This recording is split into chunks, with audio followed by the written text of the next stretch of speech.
ధనుసు ఆకారంలో ఉన్న అతిపెద్ద ఆలయం ఈ రామాలయం.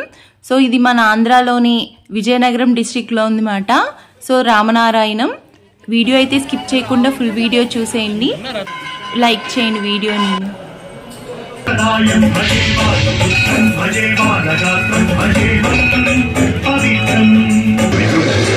లక్ష్మణ స్వామి తనతో పోరాటం చెబుతున్నాయి.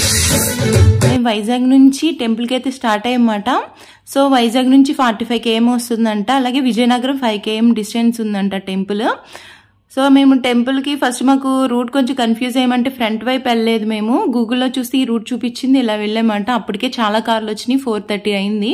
హాలిడేస్ కదా, ఇంకా మొత్తం అందరూ చాలా మంది వచ్చారన్నమాట. సో ఇంకా అక్కడ మనం ఎంట్రన్స్ టికెట్స్ తీసుకోవాలి. సో మనకి ఇలా ఎంటర్ అవగానే స్వామివారు విఘ్నేశ్వరుడు కనిపిస్తారు. సో గొబ్బెమ్మలు పండగ కదా, సంక్రాంతి రోజు వెళ్ళామన్నమాట. సో కొంచెం వీడియో అయితే ఎడిటింగ్ లేట్ అయింది. ఎంత బాగున్నాయండి ముగ్గులు. ఈ ముగ్గులు పోటీ కూడా ఇక్కడ జరిగినట్టుంది. చామంతి పూలు అయితే ఇంకా చెప్పక్కర్లేదు, మొత్తం అలా పొడవుగా చామంతి పూ చెట్లేనండి. చెట్ల నిండా ఫ్లవర్స్ ఉన్నాయన్నమాట. సో ఇంకా అలా ముగ్గులు ఆ ఫ్లవర్స్ చూసుకుంటే అసలు మనకి నిజంగా చెప్తున్నానండి, టైం అనేది తెలియదు తెలుసండి అక్కడికి వెళ్ళాక. నిజంగా చెప్తున్నాను, చాలా బాగుంటుంది టెంపుల్ అయితే, చాలా ప్రశాంతంగా ఉంటుంది. సో చూస్తున్నారు కదా చెట్లన్నీ ఫ్లవర్స్, ఆకుల కన్నా నాకైతే ఫ్లవర్స్ ఎక్కువ కనిపించాయన్నమాట. సో ఈయనేనండి సృష్టికర్త శ్రీ నారాయణ నరసింహమూర్తి గారు మాట. ఈయన సంకల్పం ద్వారే మనం ఈరోజు ఈ టెంపుల్ని అయితే చూడగలుగుతున్నాం అన్నమాట. ఎంతో అద్భుతమైన టెంపుల్ అని చెప్పొచ్చు మాట. ఇది ప్రతి ఒక్కరూ చూడాల్సిన టెంపుల్ అండి నిజంగా. సో మనకి ఇలా విష్ణుమూర్తి ఆలయానికి వెళ్తుంటే స్టెప్స్ ఎక్కి అక్కడ మనకి లక్ష్మీదేవి అమ్మవారు కనిపిస్తారు. అలానే ఇప్పుడు కనిపిస్తుంది కదా సూర్యుడు అలా అస్తమిస్తున్నప్పుడు ఆ కిరణాలు ఆ టెంపుల్ మీద పడ్డా ఎంతో అందంగా ఉంది కదండి. సో ఇది విష్ణుమూర్తి ఆలయం అన్నమాట. ఇక్కడ విష్ణుమూర్తి ఉంటారు. అట్లానే మనం ఇలా మొత్తం విష్ణుమూర్తి బ్యాక్ సైడ్ నుంచి మళ్ళీ మనం వెళ్ళిపోతే మనకి అక్కడ నుంచి రామాయణం అనేది స్టార్ట్ అవుద్ది అన్నమాట. ఇక్కడ నుంచి మనకి స్టార్ట్ అవుద్ది. సో విష్ణుమూర్తి ఎలాగా రాముల వారిగా ఉద్భవించారు మనకి మొత్తం అంతా ఇక్కడ చక్కగా రామాయణంలో మనకి నీట్గా, అంటే చిన్నపిల్లలకు కూడా తెలుసుకునే విధంగా ఉందండి. చిన్నపిల్లలకు కూడా అర్థమయ్యేలా ఈ చిత్రాల రూపంలో చాలా బాగా రూపొందించారు. చాలా బాగా అనిపిస్తుంది అన్నమాట ఇవి చూస్తుంటే. సో మన పిల్లల్ని అయితే కంపల్సరీగా ఇక్కడ విజిట్ చేయించాలండి ఈ టెంపుల్కి అయితే. సో దశరథ మహారాజు గారికి పిల్లలు లేరని పుత్రకామిష్టి యోగం జరపడం, అలానే యజ్ఞపురుషుడు ప్రత్యక్షమయ్యి పాయసం ఇవ్వడం, తన 3 భార్యలకు ఇవ్వమని చెప్పడం, రామలక్ష్మణ భరత శత్రుఘ్నులు పుట్టడం జరుగుతుంది. అలానే ఇక్కడ సీతాదేవి కూడా జనక మహారాజునికి భూమిలో దొరుకుతుంది మాట. సో అలానే శివధనుర్భంగం ఇక్కడ, అలానే రాముల వారికి సీతాదేవికి కళ్యాణం జరుగుతుంది ఇక్కడ. ఈ చిత్ర రూపంలో రామాయణం అంతా ఎంతో అద్భుతంగా చూపించారు. అలానే మన కైకేయికి మందర ఎక్కేస్తుందన్నమాట. సో కైకేయి వచ్చి దశరథ మహారాజుకి చెప్తుంది మన రాముల వారిని అడవులు పంపించమని. సో అలానే రాముల వారు అడవులకి వెళ్ళడానికి సీతాదేవి సమితంగా సిద్ధమవుతారు. సో దశరథ మహారాజు బెంగతో మంచాన్ని పడతారు అన్నమాట. సో సీతాదేవిని తీసుకుని రాముల వారు లక్ష్మణుడు కూడా వెళ్తారు సో వనవాసానికి. ఇక్కడ చూడొచ్చు మన రాముల వారు తండ్రిని స్మరించుకుంటూ తండ్రి యొక్క పాదరక్షాలకి నమస్కారం చేసుకుంటున్నారు. ఈ లోపల శూర్పణఖ వచ్చి రాముల వారికి చెప్పుద్ది, నువ్వు నాకు ఇష్టం, నన్ను పెళ్లి చేసుకోమని. సో నాకు పెళ్ళయిందన్న వినిపించుకోదు శూర్పణఖ. లక్ష్మణుడు కోపం వచ్చి ముక్కు చెవులు కోసి పంపిస్తాడు. ఈ శూర్పణఖ వెళ్లి రావణాసుడికి చెప్పుద్ది, ఇలా లక్ష్మణుడు నా ముక్కు చెవులు కోసానని. అప్పుడు ఒక రాక్షసుని పంపిస్తాడు మాయలేడి రూపంలో రావణుడు. సో అలా సీతాదేవిని ఎత్తుకెళ్ళడానికి ఒక సాధువు రూపంలో వస్తారన్నమాట. సో అలానే మన సీతాదేవిని ఎత్తుకు వెళ్ళడం, అలా మాయలేడు రూపంలో జటాయువు చెప్పడం ఎట్లా ఎవరు తీసుకువెళ్లారని. ఇక్కడైతే శబరి రాముల వారికి ఎంతో ప్రేమగా పళ్ళునైతే ఇస్తుందన్నమాట. ఇక్కడ నుంచి ఆంజనేయస్వామి ఎంటర్ అయ్యారు.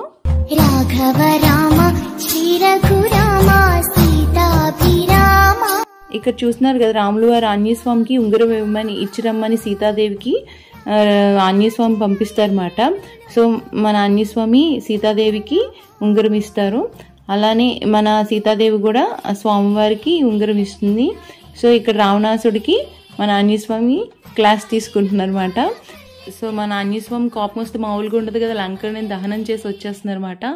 సో వారధినైతే ఇక్కడ నిర్మిస్తున్నారు సీతాదేవి దగ్గరికి వెళ్ళడానికి, సీతాదేవిని తీసుకురావడానికి.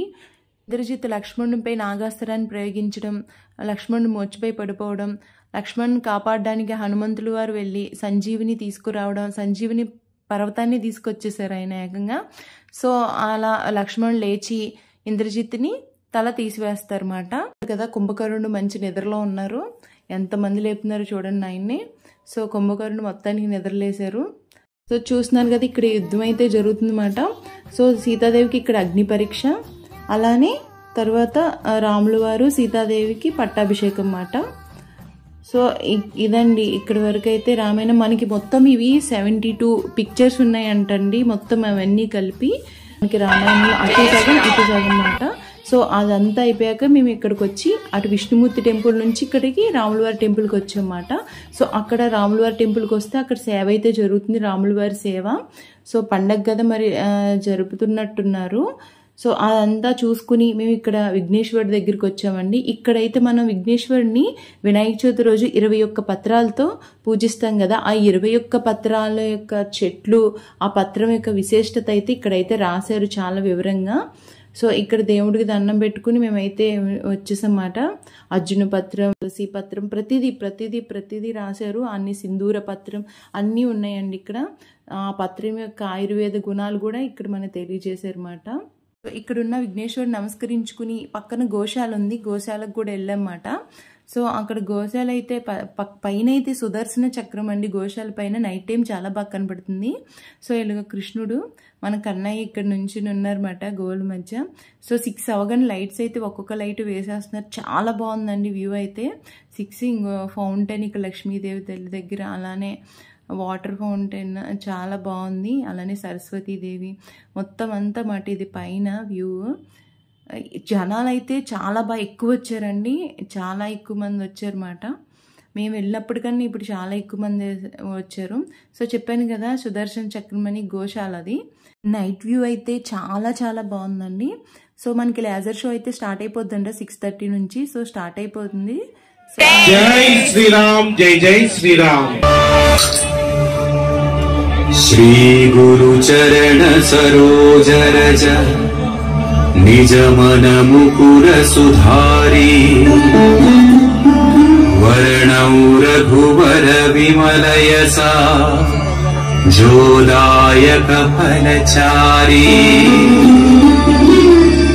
బుద్ధిహీన తను జానికై సుమిరౌ పవన కుమార్ बल बुद्धि विद्या देहु मोहि हरहु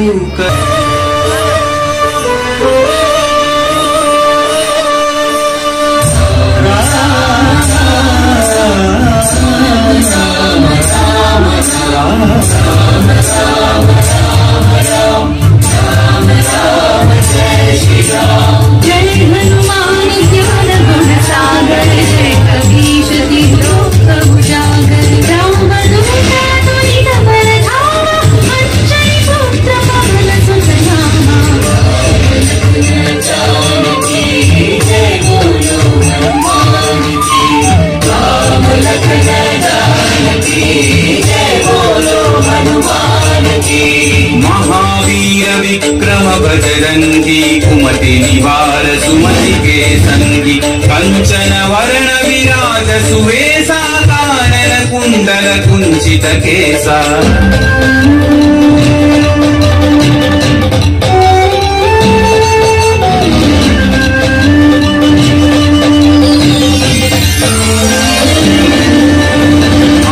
वज्र औध्वजा विराजै कान्ते मूर्धने ऊर्ध्वाजे शंकर सुवन केसरी नंदन तेज प्रताप महाजगवंदन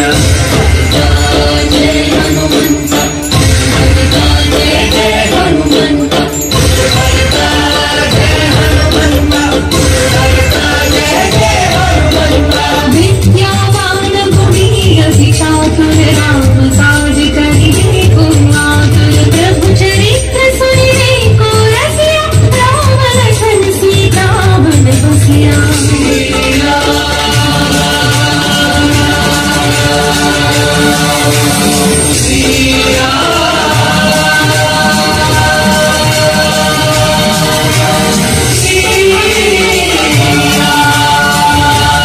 ही दिखावा विकट रूप धरि लंक जरावा भीम रूप धरि असुर संहारे रामचंद्र के काज सवारे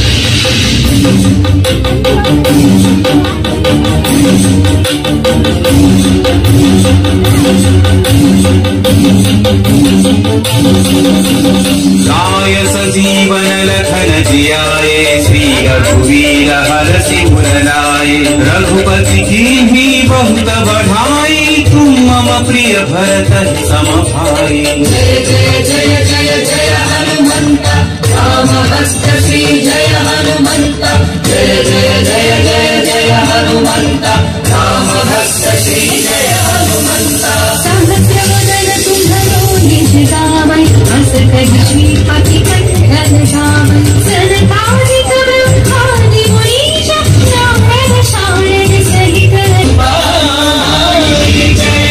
यम कुबेर दिक्पाल जहाते कवि कोवि वही कीन्हा राम मिलाय राजपद दीन्हा तुम्हरो मंत्र विभीषण माना लंकेश्वर भय सब जग जाना युग सहस्र योजन पर भानु लील्योता हि मधुर फल जानू श्री जय हनुमंत महावीर श्री जय हनुमंत श्री जय हनुमंत महावीर श्री जय हनुमंत प्रभु मुद्रिका मेलि मुख माहि जलधिया जो यह पढ़े हनुमान चालीसा होय सिद्धि साखी गौरीसा तुलसीदास सदा हरि चेरा की जयनाथ हृदय महडेरा रामचंद्र के जय हनुमान के जय पवन तनय संकट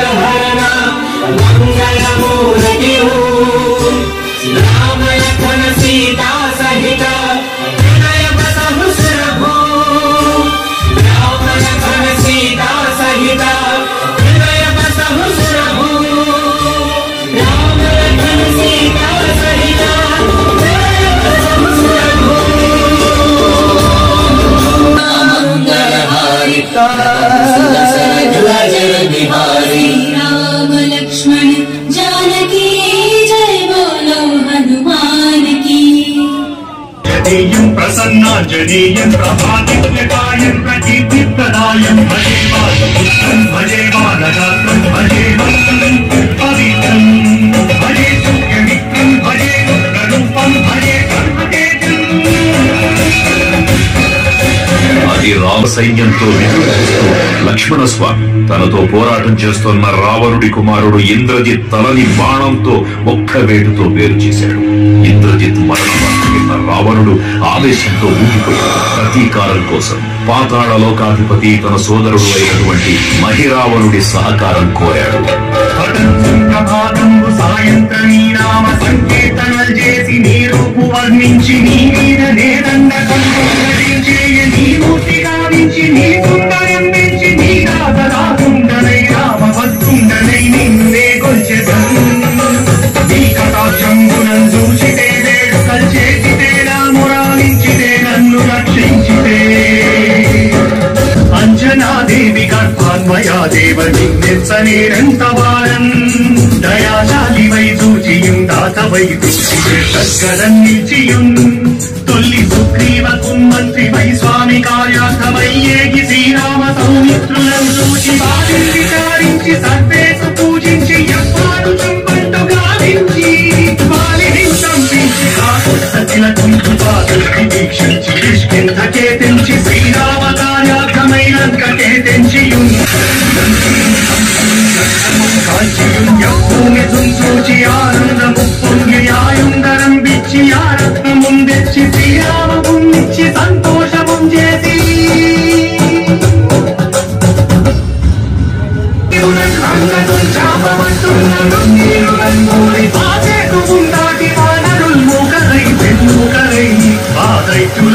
సదా రావణుందంతగా రాగిరుస్తుండుగా వచ్చి బ్రహ్మాండమైనది ఆ శక్తిని మైచి ఆ లక్ష్మణం ముసను నింపగానప్పుడే నీవు సంజీవిని తెచ్చి సౌమిత్రికి నిచ్చి ప్రాణం రక్ష